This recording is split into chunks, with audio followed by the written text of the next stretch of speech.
N'hésitez pas à liker la vidéo si elle vous plaît et si vous êtes nouveau sur la chaîne, n'oubliez pas de vous abonner et d'activer la notification pour ne rater aucune de nos prochaines vidéos. On commence.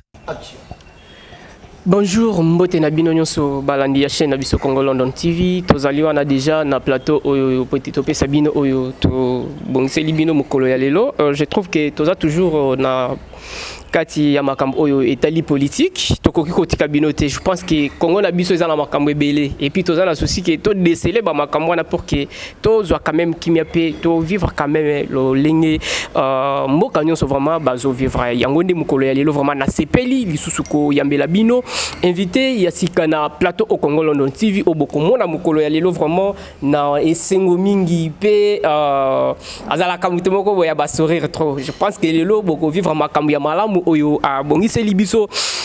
Là, je vais d'abord passer à saluer maman Oyoyo. Moto sali pour que Congo London TV a téléma.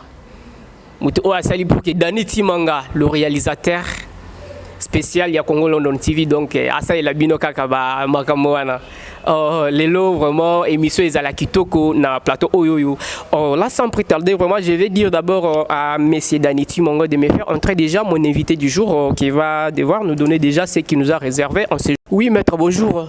Oui, bonjour mon frère Georges. Bonne santé, Lisa bien. Oui, santé Kimia, on est là. Oui, merci beaucoup. Binonyo Sobozola Nabiso, nous sommes toujours là en actualité Yamboka Nabiso, RDC. Là, je vais d'abord passer déjà à annoncer mon sujet sur ces plateaux Congo London TV avec mon invité du jour, Maître Jean-Minga Oyo à Zopé Sabino. Donc, analyse aujourd'hui sur les gouvernements Samalo Condé 2, une transition déguisée. Oui, Maître Jean-Minga, je trouve que c'est l'un des sujets Oyo Mikolo Ezo, Loamakasina, Minoko Yabatumei. ezali stratégie te que ya président Tshisekedi ya kosala la transition na batu oyo ye a estimé que bakolanda nzela na ye. C'est ça un peu analyse au biso tout ça la pona tout ye parce que tout ça na posa que gouvernement wana esala quelque chose pour na makambo etambola na kata mboka. Mais baza bato o Monique no baza déjà mire na makambo ya politique yango ndi alobi ke non comme déjà kalaté tozo koma na élection d'où il faut na luka quand même bato o baza mire bato baza déjà expérimenté na makambo o itali politique pour que ba faire asseoir gouvernement Oyoyo et Kobima Sekad. Bon, je ne sais pas si ça peut être ça vraiment son idée. En tout cas, ngai naza ko boya te hein. Naza ko boya te komona bato wana minene o biso tutu yebi de Jean-Pierre Bemba komona Cameroun. Baza bato baza une expérience. Mais par rapport à l'analyse na biso, hein, na ebité so comprendre ngai. Bato wana na ba niveau o bango bakomaki. Bango déjà babane ko viser ko diriger mboka o bane ko viser ko koma déjà ba président bazaki déjà ba candidat président na mboka o. Mais le fait c'est pour na bango ko ya ko partager gouvernement avec certains membres ya parti na bango oyo bango mo baza ba président ba parti mais bandibi ko koma ba ministre. Et vous ne voyez pas que nous sommes dans une transition qui ne dit pas son nom. Wana na ça analyse. C'est ça. Parce que déjà parce que vous voyez pas que la transition na makambo belé leki na mboka na biso na wa moment de transition en tout cas ça ba moment moko difficile parce que gouvernement a 500 rabatu belé 500 rabatu belé et puis batu belé wana batala mingi ba intérêt ba parti politique là-bas. Or que tant yo batu certes ça ba makambo biso to constater na kata mboka parce que tu sais bien que gouvernement oyo ekoti sika esengeli et trouver une solution est belle. Mais par rapport à ça, apparemment c'est comme si ils ont la transition mais où on est intéressé parce que au gouvernement et ça qui pour ma belle échanger social à battre. On se comprend battu bali à bien battu bazana kimia. C'est un peu ça. Gouvernement. Oui, maître Jean-Minga vraiment la nakio vraiment ndenge ozopé ça toujours analyse na yo mais eloko on a na biso ezali que il fallait une chose président de la République démocratique du Congo Félix Antoine Tshisekedi Tshilombo. Bon, c'est quelqu'un là selon moi je trouve que c'est une personne vraiment stratège. Il sait le pourquoi a placé Batu Oyoyo Lelo Ozoyo Kaki Jean-Pierre Mbemba Kamere Bazongi na gouvernement Samalo Kondede.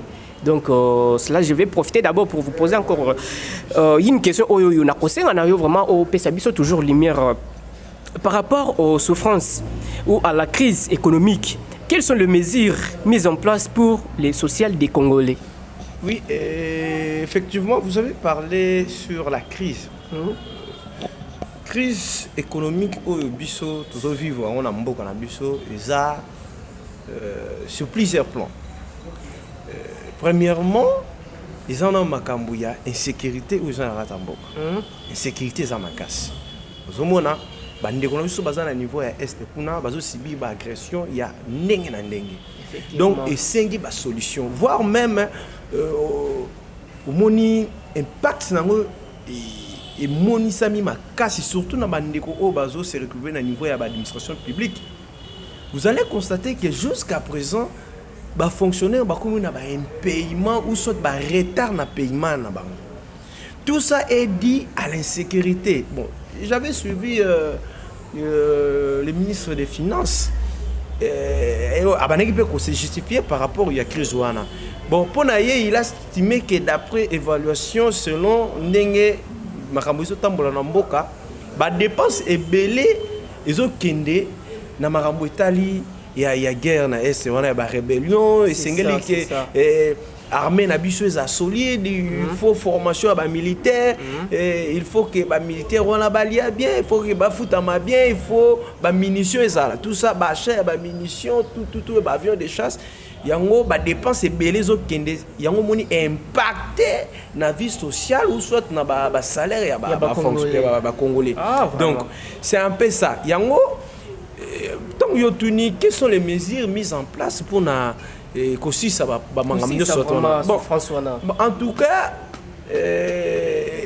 il faut que le peuple congolais bien que guerre eza ba rébellion zo sala na niveau est kuna vous comprenez mais ceux qui ba fonctionnaire bazo futa maté bango makambo guerre wana rolobla bango souti bango pe ba otala ke babino ya liboso guerre à liboso eza na faut ko lité ne pona libumu na yo guerre à liboso ngwana yeba ke soki population ezolala na nzala ezokufa na nzala guerre liboso ezana na kati ya bamichopo bazana libumu po bakotia okimia te ozana kimia te ressentir kaka mal à l'aise yango faut koluka nanu kotia nanu kimia na nzoto ya bato parce que même soda po bunda fo alia bien mais bino bolingi bosi saka guerre ya bato bazo boma na minduki e bongo michopo ezo boma na kati ya libumu ti oka bongo soki yo ko simba munduki wana obeta boyi koto libumu zanzala yango moni makambo nyonso to wana kinaka nzela moko.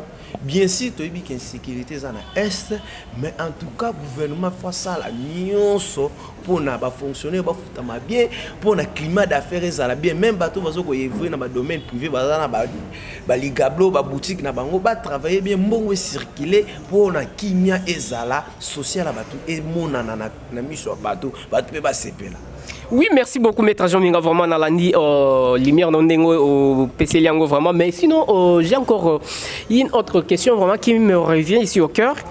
Voyez-vous pas que la marche du 13 mai,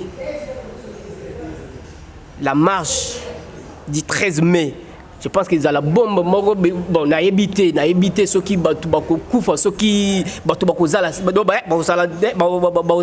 ce jour-là. Bon, c'est donc cette marche du 13 mai de l'opposition a sa raison d'être ou pas. Ça peut poser encore plus de problèmes au gouvernement, bon, ou bien il faut satisfaire vraiment le peuple congolais selon proposition il y a Martin Fayoul. Bon, ce n'est pas une proposition il y a Martin Fayoul seul. Vous avez suivi à Lubumbashi. Donc, il y a plusieurs ralliements où ça a mis un niveau à la partie. Lorsque j'ai parlé de Martin Fayoul, parce que c'est lui qui est à la tête. Non, ce n'est pas Fayoul qui est à la tête. Ce n'est pas Fayoul. Vous savez, il y a des noms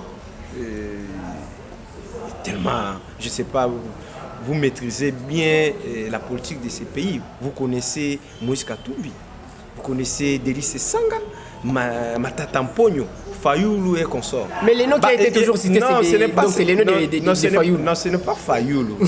Bien que Fayoulou, c'était un candidat potentiel lors des élections de 2018. Mais à présent, vous savez qu'il faut constituer des forces politiques, des grandes forces. Il faut contacter des grandes personnes qui ont des décisions dans la population. Il y a un moment au niveau opposition, qui jamais kotambola en singleton libre.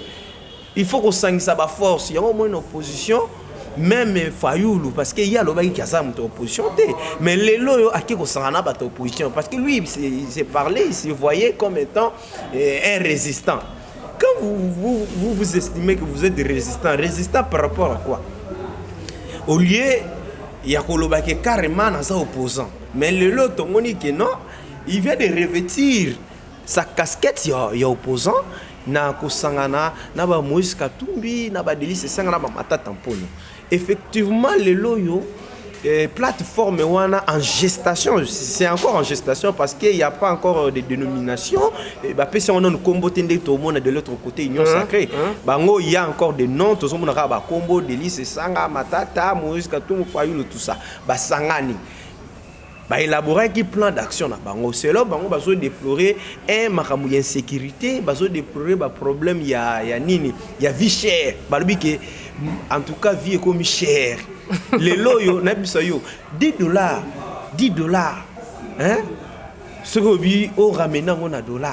Au comme déjà na ba 23 000 francs en tout cas batou or que population peuple congolais ba fouta rien na franc congolais prenons que bande ko fouta yo 100 000 francs na valeur à $50.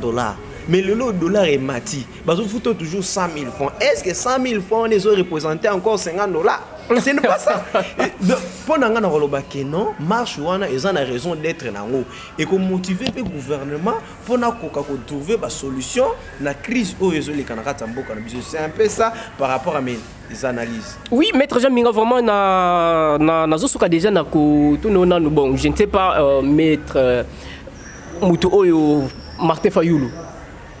D'ici là, ils ont organisé marche. Et puis, ils ont murmure, ils ont circulé vraiment entre les Congolais que non, il vient d'aller emprunter. Bon, je ne sais pas s'il a emprunté, s'il s'est réconcilié avec la personne par laquelle a Pessie Mbongo. Pour que ça marche. Est-ce que vous êtes sûr avec ces informations vraiment qui circulent sur la toile? Bon, déjà, je voulais rectifier une chose. Vous parlez de la marche. Ce n'est pas la marche de Fayoulou. C'est une marche des opposants. Il y a plusieurs partis politiques qui se sont réunis pour combattre, lutter contre le pouvoir en place. Parce que déplorer le problème, que vie chère, crise, écoute, si on va souffrir. En tout cas, ce qu'on vivra dans le Congo, constatons que non, nous souffrons, nous sommes en démocratie, il faut que bien sûr, il y a des financer parce que l'opposition n'est pas au pouvoir. Quand l'opposition n'est pas au pouvoir, il faut que les partenaires par-ci par-là pour soutenir, on peut mettre un peu que ça a moins force. En tout cas, pour nous marche, ils ont raison d'être en tout cas, à tout ça, à niveau de pouvoir. Et ça n'a pas membre du gouvernement que non na niveau social à Congolais il y a encore un problème il faut même un peu trouver une solution pour les peuples congolais à se retrouver. Merci beaucoup Binonyo Sobo Landibiso na émission Oyo Tolobela qui vraiment sur les gouvernements Samaloko d'aider une transition déguisée et Binomoko Bolandi analyse Oyo et Pesami Bongo na monoko ya invité au Azalaki sur le plateau Congo London TV mokolo ya lelo maître Jean Minga Azalaki donc invité spécial sur ces plateaux et je pense que Binonyo Sobo Landabiso bozala toujours na souci ya ko zala toujours na éclaircissement ya malamu pour que et loko oyo et bénéficier biso quand même quelque chose ya malamu selon ndenge makambo ezotambola na mboka na biso o ezali mboka na biso otolingi ki mezala tozala vraiment bon terme ndenge ba pays mosusu ezali mais ya biso mboka eza toujours les problèmes lobby problème donc juste là il y a pas toujours la paix oyo tolingi et régner na mboka na biso yango ne mokolo lelo na zola kibino invité oyo azalaki sur ces plateaux on a kozong c'est toujours micro pour que à mon moyen ya kopesa bino Momoko Yasuka oyekoki ko permettre biso nyonso pour que to comprendre Léo et les baya si je n'aime maître Jean Minga na ebité et lokoni no koki ko yebisa na public concernant le gouvernement Samaloko d'aider une transition déguisée. Effectivement, on a survolé un peu partout pour expliquer ce qu'on appelle une transition déguisée. Donc, on a évoqué par rapport à la réapparition de certains noms connus au Toyebi, Jean-Pierre Bemba, Vital Kamerhe. Autrefois, na niveau na bango au niveau bakomaki batuana bawane déjà ko envisager ba poste ya président de la République et puis na ba gouvernement nyonso to eleki batuana bakomaki toujours ko déléguer ba membre parti na bango mais ko mona bango moko ko zonga comme étant ba ministre na kata gouvernement et même biso e comprendre est-ce que eza façon ya pouvoir te concernant opposition n'enga lobaki que non to qui n'est la transition parce que makambo etamoli bien est-ce que ce n'est pas un moyen rattrapé par les pouvoirs pour constituer transition sans pour autant lobby lango réellement. C'est pour ça qu'on a parlé que apparemment c'est comme si c'est une transition déguisée, une transition qui ne dit pas son nom face à il y a poids lourd tout le monde dans le gouvernement ndememi biso ya ko sala ba analyse place wana. Merci beaucoup, Maître Jean Minga. Azala Kibongo invité Nabiso ya Mukolo ya Lelo vraiment sur ces plateaux Congo London TV et je trouve que Makambo Ezo continue toujours et comme les combats continuent, biso pe to kotikate to kozala toujours on a pour que to pe sabino onyoso Ezo bimanambo kala biso pour que tout le monde a moyen facile au to koki ko rendre en possible et ko songa biso nyonso mais pour le moment, je vous demande vraiment d'être toujours branché sur cette chaîne afin de pouvoir avoir toujours les informations qui se passent à chaque instant sur cette chaîne là. Ngana bino vraiment Mikolo Ekoya. N'hésitez pas à liker la vidéo si elle vous plaît et si vous êtes nouveau sur la chaîne, n'oubliez pas de vous abonner et d'activer la notification pour ne rater aucune de nos prochaines vidéos.